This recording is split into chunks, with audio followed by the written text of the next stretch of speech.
Hi all, welcome back to my channel. ഇന്ന് ഞാൻ വന്നിട്ടുള്ളത് ഈസി ആയിട്ട് നമ്മുടെ പ്ലസ് ടുവിൻ്റെ റെക്കോർഡ് എങ്ങനെ ഡ്രോ ചെയ്തെടുക്കാം എന്നുള്ളതും അതുപോലെ തന്നെ ഇനി വരക്കാൻ പറ്റാത്ത കുട്ടികൾക്ക് വേണ്ടിയിട്ട് എങ്ങനെ ഇതൊന്ന് ട്രേസ് ചെയ്തെടുക്കാം എന്നുള്ളതുമാണ് ഈ ഒരു വീഡിയോയിലൂടെ കാണിക്കാൻ പോകുന്നത്. അപ്പോൾ ഏതൊക്കെ ട്രേസിങ് പേപ്പർ യൂസ് ചെയ്യുക എന്നുള്ളതൊക്കെ ഈ ഒരു വീഡിയോൻ്റെ ലാസ്റ്റ് ഞാൻ കാണിക്കുന്നുണ്ട്. അപ്പോൾ നമ്മുടെ എല്ലാവരുടെയും കയ്യിലുണ്ടാവുക സ്കെയിലും HBയുടെ ഒരു പെൻസിലും ഷാർപ്പനറും ഒരു എറേസറുമാണ് ഉണ്ടാവുക. അപ്പോൾ ഇതിന് പുറമെ നമുക്ക് ഒരു ഗ്രേഡ് കൂടിയ പെൻസിൽ കൂടെ ഉണ്ടെങ്കിൽ നമുക്ക് സൂപ്പറായിട്ട് വരച്ചെടുക്കാൻ പറ്റും. ഇതിപ്പോൾ ഗ്രേഡ് കൂടിയ പെൻസിൽസിൻ്റെ ഒരു സെറ്റാണ്. അപ്പം ഇതിൽ 8B വരെ ഉണ്ട്. HB മുതൽ 8B വരെയുള്ള പെൻസിൽസാണുള്ളത്. ഇങ്ങനെയുള്ള ഒരു പെൻസിലിൻ്റെ സെറ്റ് വാങ്ങിക്കാന്നുണ്ടെങ്കിൽ നമുക്ക് ഡാർക്കർ ഏരിയയൊക്കെ ഷെയ്ഡ് ചെയ്യാൻ ഈസി ആയിട്ട് പറ്റും. ഇനിയിപ്പോൾ നമുക്ക് ഇത്രയും പെൻസിൽസ് വാങ്ങിക്കാൻ പറ്റില്ല എന്നുണ്ടെങ്കിൽ ഇതിനിപ്പോൾ 45 രൂപയെങ്ങാണ്ടാണ് വരുന്നത്. അപ്പം ഇത് ഇനി മൊത്തത്തിൽ വാങ്ങിക്കാൻ പറ്റില്ല എന്നുണ്ടെങ്കിൽ ഏതെങ്കിലും ഒരു പെൻസിലെങ്കിലും ഗ്രേഡ് കൂടിയത് വാങ്ങിക്കുക. എന്നാലേ നമുക്ക് ഷെയ്ഡിങ് കറക്റ്റായിട്ട് ചെയ്യാൻ പറ്റുള്ളൂ. ഇനി ജസ്റ്റ് ഞാൻ എൻ്റെ കയ്യിലുള്ള പെൻസിൽസൊക്കെ ഒന്ന് ജസ്റ്റ് ഡ്രോ ചെയ്ത് കാണിക്കാം. ഇപ്പോൾ ഇത് HB ആണ്. അപ്പം HB നമുക്ക് ജസ്റ്റ് ഡ്രോ ചെയ്ത് നോക്കാം. അപ്പം ലൈറ്റ് ഷെയ്ഡല്ലേ വന്നേ. അപ്പം നമുക്ക് അത് കഴിഞ്ഞിട്ട് ഞാൻ 4B ചെയ്തിട്ടുണ്ട്.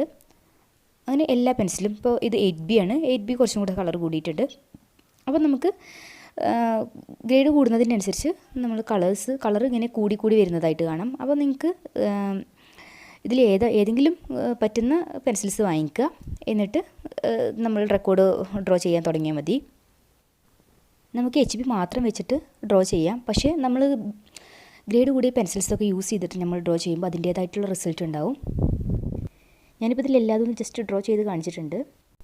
അപ്പോൾ സെറ്റ് വാങ്ങിക്കാതെ ഏതെങ്കിലും സിംഗിളായിട്ട് വാങ്ങിക്കുക എന്നുണ്ടെങ്കിൽ നിങ്ങൾക്ക് ഉപകാരപ്പെടുമെന്ന് വിചാരിച്ചിട്ടാണ് ഇതൊന്ന് ജസ്റ്റ് വരച്ച് കാണിച്ചു തന്നിട്ടുള്ളത്.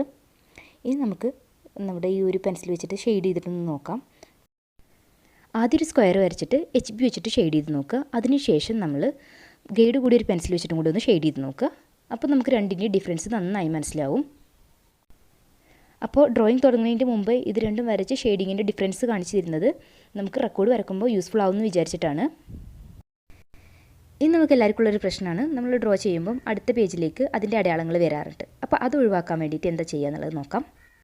ഇപ്പോൾ ഇവിടെ വരച്ചെടുത്തിട്ടുണ്ട്. അപ്പോൾ അതിൻ്റെ ബാക്ക് സൈഡ് നോക്കിയാൽ കാണാം അതിൻ്റെ അടയാളങ്ങൾ അപ്പുറത്ത് വന്നിട്ടുണ്ട്. അപ്പോൾ അത് ഒഴിവാക്കാൻ നമുക്ക് താഴെയുള്ള എക്സ്ട്രാ ഷീറ്റ് ഇത് ഈ രണ്ട് പേജിൻ്റെയും കൂടെ ഇടയിലായിട്ട് വെച്ച് കൊടുക്കുക. എന്നിട്ട് നമ്മൾ ഡ്രോ ചെയ്യുകയാണെന്നുണ്ടെങ്കിൽ നമ്മൾ ഡ്രോ ചെയ്തത് അപ്പുറത്തേക്ക് അടയാളം പിടിക്കത്തില്ല. പിന്നെ നമുക്കുള്ളൊരു പ്രശ്നമാണ്, നമ്മൾ ഡ്രോ ചെയ്ത പേപ്പറിൻ്റെ തന്നെ അപ്പുറത്ത് നമ്മൾ എഴുതാൻ നോക്കുമ്പം അവിടെ ഇങ്ങനെ പൊങ്ങി നിൽക്കാറുണ്ട്. അപ്പം ആ ഒരു ഭാഗം പൊങ്ങി നിൽക്കുമ്പോൾ നമുക്ക് എഴുതാനൊന്നും പറ്റാറില്ല. അപ്പം അതും ഈ എക്സ്റേ വെച്ചാൽ നമുക്ക് ഒഴിവാക്കാൻ പറ്റും. ഇനി നമുക്ക് ട്രേസ് ചെയ്യാനുള്ള പേപ്പേഴ്സ് ഒന്ന് പരിചയപ്പെടാം. ഇത് 2-3 കളേഴ്സിൽ അവൈലബിൾ ആണ്.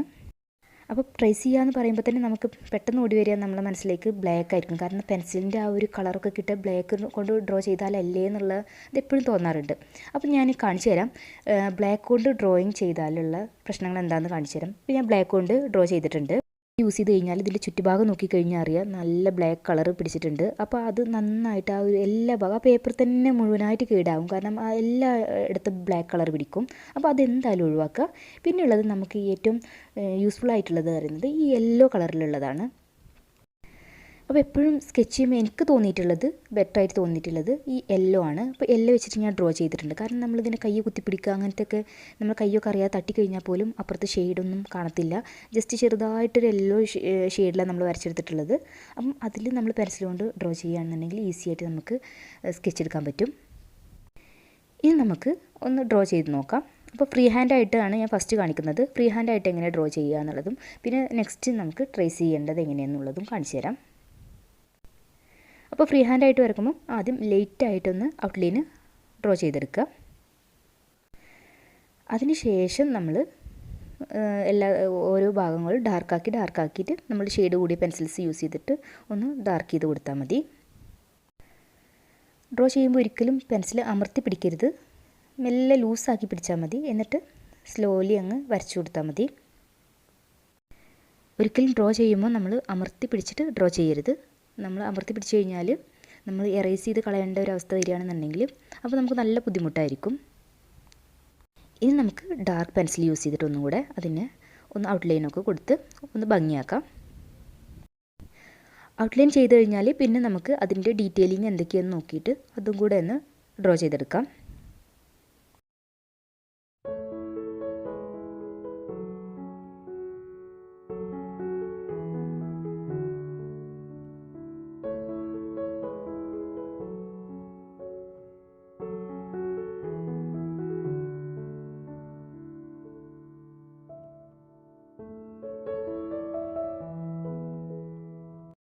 ഇപ്പോൾ നമ്മുടെ ഫ്രീ ഹാൻഡായിട്ട് ഡ്രോ ചെയ്ത് കഴിഞ്ഞിട്ടുണ്ട്. അപ്പോൾ ബാക്ക് സൈഡ് നോക്കിയാൽ തന്നെ മനസ്സിലാവും, പൊങ്ങി നിന്നിട്ടൊന്നുമില്ല, നമുക്ക് സ്മൂത്തായിട്ട് കിട്ടിയിട്ടുണ്ട്.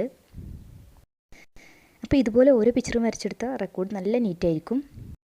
ഇനി നമുക്ക് എങ്ങനെ ട്രേസ് ചെയ്തെടുക്കാൻ നോക്കാം. അപ്പോൾ ട്രേസ് ചെയ്യാൻ വേണ്ടിയിട്ട് നമ്മൾ മുമ്പ് ചെയ്ത പോലെ തന്നെ നമ്മൾ പേപ്പറിൻ്റെ താഴെയായിട്ട് എക്സ്ട്രാ ഷീറ്റ് വെച്ച് കൊടുത്തിട്ടുണ്ട്. പിന്നെ നമ്മൾ വരക്കേണ്ട പേപ്പറിൻ്റെ മുകളിലായിട്ട് ട്രേസിങ് പേപ്പർ വെച്ച് കൊടുത്തിട്ട് അതിന് മുകളിലായിട്ട് നമ്മൾ വരക്കേണ്ട പിക്ക് വെച്ച് കൊടുക്കുക. എന്നിട്ട് HB പെൻസിൽ യൂസ് ചെയ്തിട്ട് അതിന് മുകളിലൂടെ ഒന്ന് ഡ്രോ ചെയ്ത് കൊടുക്കുക.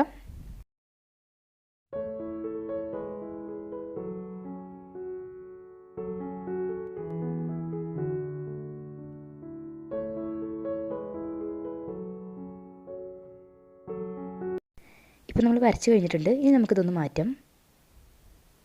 അപ്പോൾ ഇതിന് താഴെ കാണുന്ന യെല്ലോയിഷ് കളറിൽ നമ്മൾ പിക്ചർ നമുക്ക് കിട്ടിയിട്ടുണ്ട്. ഇനി അതിന് മുകളിലൂടെ അതിനെ കവർ ചെയ്യുന്ന തരത്തിൽ നമ്മളൊന്ന് ഡ്രോ ചെയ്ത് കൊടുക്കുക. അപ്പോൾ ഇത് യെല്ലോയിഷ് ഷെയ്ഡ് ആയതുകൊണ്ട് തന്നെ നമ്മൾ അതിൻ്റെ മുകളിലൂടെ പെൻസിലും കൊണ്ട് വരക്കുമ്പോൾ പിന്നെ അത് നല്ല നീറ്റായിട്ട് കിട്ടും. അത് വേറെ എടുത്ത് കാണിക്കൊന്നുമില്ല, നമ്മൾ പെൻസിലും കൊണ്ട് ഡ്രോ ചെയ്തേ കാണിക്കുള്ളൂ. ഇപ്പം ഞാൻ കംപ്ലീറ്റ് ചെയ്ത പിക്ചർ ഒന്ന് കാണിക്കാം. ഇനി നിങ്ങൾക്കുള്ള ഡൗട്ട്സും കാര്യങ്ങളൊക്കെ എന്നെ കമൻറ്റിലൂടെ അറിയിക്കുക.